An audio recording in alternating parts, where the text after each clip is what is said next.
তোমরা যারা 2024 gen pass ইউজির পরীক্ষা দিতে চলেছো তাদের জন্য কিন্তু কারেকশন উইন্ডোটা ওপেন হয়ে গেছে। অর্থাৎ তুমি যদি ফর্ম ফিল আপে কোনো প্রকার কোনো ভুল করেছিলে সেই কারেকশন উইন্ডোটা ওপেন হয়ে গেছে, তুমি এখন সেটাকে ঠিক করে নিতে পারবে। তো কি কি চেঞ্জ করতে পারবে সেটা আমি দেখাচ্ছি, কেমনভাবে চেঞ্জ করতে পারবে সেটাও আমি দেখাচ্ছি। তার আগে আরেকটা জিনিস বলি যে এবছর জেন পাস ইউজি কতজন ক্যান্ডিডেট পরীক্ষা দিচ্ছে সেটাও আমি তোমাদেরকে আজকে দেখাবো।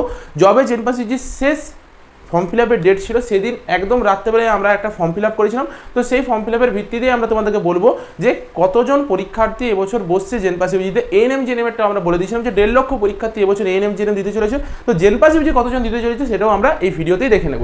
দেখো তার আগে এটা হচ্ছে জেন পাস ইউজির অফিসিয়াল ওয়েবসাইট, সেটাই আসবো। নিচের দিকে আসার পর এখানে একটা নতুন সেকশন চলে এসেছে, online application form correction for জেন পাস ইউজি 2024। তো এই সেকশনটাতে যখনই আমরা যাবো, যেমনভাবে অ্যাজ ইউজুয়াল আমাদের অ্যাপ্লিকেশন নাম্বার আর পাসওয়ার্ড দিয়ে পরে সিকিউরিটি পিনটা দিয়ে পরে সাইন ইন করতে হবে।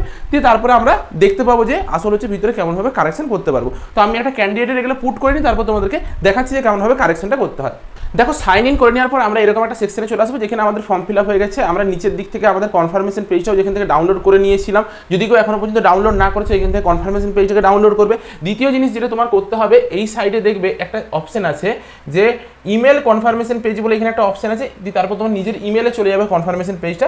তার নিচের দিকে এইখানে ভেরিফাই মোবাইল নাম্বার আর ইমেল আইডি, যদি তোমার দুটোই ভেরিফাইড হয়ে থাকে, দুটোতেই টিক চিহ্ন যদি থাকে তাহলে খুবই ভালো, মানে দুটোই তোমার ভেরিফাই হয়ে গেছে। যদি কোনোভাবে ভেরিফাই না হয়েছে তুমি এখান থেকে ভেরিফাই করে নিতে পারবে। যদি ভেরিফাই না হয়ে থাকে তখন কিন্তু তুমি তোমার নিজের মোবাইল নাম্বার বা ইমেল আইডিটাকে চেঞ্জও করতে পারবে, কিন্তু ভেরিফাই হয়ে গেলে আর চেঞ্জ করতে পারবে না।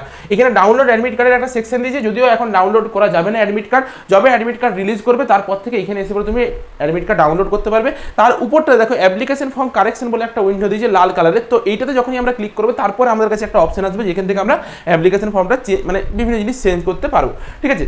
তো এইখানে খুব ভালো করে দেখো একটা জিনিস যে ধরো তুমি হচ্ছে শুধুমাত্র পেপার 1 এর জন্য ফর্ম ফিল আপ করেছিলে, দিয়ে এখন মনে হচ্ছে পেপার 2 এর জন্য ফর্ম ফিল আপ করবে, বা তুমি হচ্ছে ইডাব্লিউএস হিসেবে ফর্ম ফিল আপ করেছিলে এখন তুমি নিজেকে চেঞ্জ করে পরে জেনারেল করতে চাইছো। তো তোমার সেই ক্ষেত্রে ফিসটা কিন্তু আগে কম দিয়েছিলে। সাপোজ তুমি ইডাব্লিউএস হিসেবে ফিস দিয়েছিলে 400 টাকা, তোমাকে জেনারেল হিসেবে ফিস দিতে হতো 500 টাকা। তো সেইটা কিন্তু এখন এসে পরে তোমাকে দিতে হবে। এখানে ক্লিয়ারলি লেখা আছে যে তোমার অ্যাডজাস্টেবল যে অ্যাডজাস্টমেন্ট ফিসটা, সেই ফিসটা কিন্তু তোমাকে পে করে দিতে হবে যদি তুমি কোনোভাবে কোনো কিছু চেঞ্জ করো। ধরো পেপার 2ও দিবে, তখন 650 টাকা তোমার ফিস হয়ে গেল। তো সেই ক্ষেত্রে এক্সট্রা যে অ্যামাউন্টটা সেটা তোমাকে দিতে হবে। আদারওয়াইজ চেঞ্জ করার জন্য কোনো এক্সট্রা ফাইন বা এক্সট্রা চার্জ লাগবে না। যদি তুমি কোনো কিছু চেঞ্জ করো, এমন কিছু চেঞ্জ করো যার জন্য তোমার ফিসটা অতটাই ছিল আর কি, সেই সব চেঞ্জের জন্য তোমার ফিসটা এক্সট্রা লাগবে। আদারওয়াইজ কোনো কিছুর জন্য তোমার ফিস এক্সট্রা লাগবে না, এটা মাথায় রাখবে। তুমি কোনো কিছু এক্সট্রা টাকা লাগছে না, ঠিক আছে। আচ্ছা এইখানের থেকে দেখে নাও, তুমি হচ্ছে edit application form, qualification detail, contact details, কোন কোন পেপার সিলেক্ট করবে সেটা, তোমার হচ্ছে এক্সাম সেন্টারটা, এই জিনিসগুলোকে তুমি চেঞ্জ করতে পারবে। যেমন ধরো এই অ্যাপ্লিকেশন ফর্মে যদি যাই তো সেইখান থেকে এই যে এই জিনিসগুলোকে এইখান থেকে তুমি চেঞ্জ করতে পারবে। প্রিয়া তোমার নিজের ফাদার্স নেম মাদার্স নেমটাকে যদিও এখানে এবছর হয়তো অপশন দিয়েছে, বা চেঞ্জ করা না যেতেও পারে, এটা বিশ্বাস নেই, কারণ আমি একজন ক্যান্ডিডেটের এর কোনো ভুল নেই, তো আমি করছি না। কারণ তুমি যখন করতে যাবে এখানে সাবমিট করতে যাবে, না নিতেও পারে। যদি কোনোভাবে কিছু ভুল থাকে তুমি চেঞ্জ করে পরে একবার দেখবে, সাবমিট করে পরে দেখবে, যদি সাবমিট হয়ে যায় খুবই ভালো। আচ্ছা এই দিক থেকে হচ্ছে তোমার কোয়ালিফিকেশন ডিটেলস যে সেকশনটা আছে, সেই কোয়ালিফিকেশন ডিটেলস থেকে যদি তোমার কোয়ালিফিকেশন ডিটেলস কিছু চেঞ্জ করতে হয় সেটা তুমি করতে পারবে। তো এরকম করে পরে ধরো সাপোজ তুমি যদি ভাবো যে তোমার পেপারটাকে পেপার 1 করা আছে, যেমন এই ক্যান্ডিডেটটার, তো তার জন্য হচ্ছে 400 টাকা ফিস হয়েছিল। যদি সে ভাবে যে আমি বোথ পেপার করবো, তখন কিন্তু তার 650 টাকা ফিস হয়ে যাচ্ছে, 650 টাকা ফিস হয়ে যাচ্ছে। আর যদি পেপার 1টা শুধুমাত্র সিলেক্ট করতো তাহলে তখন কিন্তু 400 টাকা ফিস হচ্ছিল। তো সেই ক্ষেত্রে তোমার যে অ্যাডজাস্টটা হচ্ছে আর কি, যে এক্সট্রা অ্যামাউন্টটা তোমাকে পে করতে হচ্ছে, সেটা কিন্তু তোমাকে এই ক্ষেত্রে পে করতে হবে সাবমিট করার পরে, ঠিক আছে। তো এরপর এরকমভাবে সবগুলোকে যা যা তোমার ভুল আছে সেগুলোকে ঠিক করবে, দিয়ে হচ্ছে ভিউ রেজিস্ট্রেশন ফিস পেমেন্টটাতে পেমেন্ট করতে হবে, দিয়ে ব্যাস ফাইনাল সাবমিট করে দেবে, তাহলে হয়ে যাবে, ঠিক আছে। এক্সট্রা যদি কিছু অ্যামাউন্ট পে করতে হয় পে করতে হবে। এবার তুমি ধরো আগে জেনারেল ছিলে, এখন ইডাব্লিউএস হবে, আগে তুমি এক্সট্রা অ্যামাউন্ট পে করে রেখেছিলে, এখন তোমার অ্যামাউন্টের হিসাব মতন কম হয়ে যাওয়ার কথা, তখন কিন্তু তুমি কোনোভাবে টাকাটা রিটার্ন পাবে না, ঠিক আছে।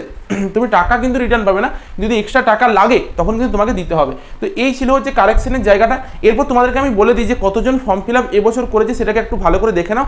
যবে ফর্ম ফিল আপ শেষ ছিল সেই দিনই আমরা লগ ইন করে পরে একটা লাস্ট ফর্ম ফিল আপ করেছিলাম। তো তাতে লাস্ট ফর্ম ফিল আপের হিসাবে আমরা দেখবো যে কতজন ফর্ম ফিল আপ করেছে, একটু দেখে নাও। দেখো এটা হচ্ছে আমরা সেদিন লাস্ট ফর্ম ফিল আপ করেছিলাম, যেখানের মধ্যে অ্যাপ্লিকেশন নাম্বারটা দেখো কি এসছে, অ্যাপ্লিকেশন নাম্বার আছে 64,761। এই লাস্টের যেটা থাকে এটাই হচ্ছে কতজন এবছর পরীক্ষা দিল তার সংখ্যাটা। অর্থাৎ আমরা যেহেতু একদম শেষের দিকে ফর্ম ফিল আপটা করেছিলাম, তার মানে ধরতে পারি যে প্রায় 65,000 ম্যাক্সিমাম এবছর পরীক্ষা দিয়েছে। আমরা একদম শেষে করেছিলাম, তাতে এইটা পেয়েছি। তারপরে আর কারোর করার মতন সম্ভাবনা খুবই কম, নেই বললেই চলে, করলেও 2-4টা হবে। তো ধরে নাও 65,000-এর মতন এবছর পরীক্ষার্থী বসছে। তো কম্পিটিশন কিন্তু একটু আগের তুলনায় লো হয়েছে, আগের বছরে আর একটু বেশি ছিল আর কি, 70,000-এর কাছাকাছি ছিল, একটু কমেছে।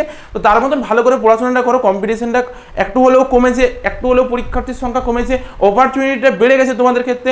আর কোশ্চেন কিন্তু এবছর সোজা হওয়ার সম্ভাবনা ভীষণই বেশি। তো আগের বছর একটু আধটু কোশ্চেনটা জটিল এসেছিল, কিছু ফিজিক্সে হালকা আর কেমিস্ট্রিতেও হালকা হালকা জটিল এসেছিল, মডারেট টাইপের কোশ্চেন এসেছিল।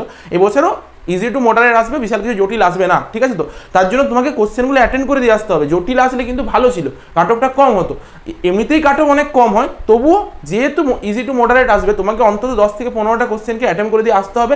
সেটাকে মাথায় রাখবে, ভালো করে পড়াশোনা করো, আর হাতে বেশি সময় নেই। যদি তোমরা এখনো পর্যন্ত আমাদের কোচিংয়ে অ্যাডমিশন না নিয়ে থেকেছো বা মক টেস্ট যদি না নিয়ে থেকেছো, তো অবশ্যই নিয়ে নিও। আমাদের একটা 399 টাকার মক টেস্টের প্যাকেজ আছে, সেটা 359 টাকায় এখন পাওয়া যাচ্ছে, অফারে চলছে। আরও একটা মক টেস্টের প্যাকেজ নতুন লঞ্চ হবে, আরও কম প্রাইসে, প্রায় 199 বা 149 টাকার প্রাইসে একটা লঞ্চ হবে। আর তার সাথে আমাদের যেই কোচিংয়ের প্রাইসটা, সেটা ডেলি 2টো করে ক্লাস হয়, তার সাথে যাবতীয় স্টাডি মেটেরিয়াল সব কিছু দেওয়া হয়, সেটাও কিন্তু তোমাদের 1200 টাকার মতন কোর্সের ফিসটা রাখা হয়েছে। তো সেই হিসাবে যথেষ্ট পরিমাণে কোয়ালিটি দেওয়া হচ্ছে। তোমরা যদি এখন পর্যন্ত জয়েন না করেছো, তো অবশ্যই আমাদের সঙ্গে কন্ট্যাক্ট করে জয়েন করে নেবে। দেখা হচ্ছে একটা নতুন ভিডিওতে। আজকের মতন ভিডিওটা এই পর্যন্তই। তোমাদের সকল বন্ধুদের সাথে শেয়ার করে দাও।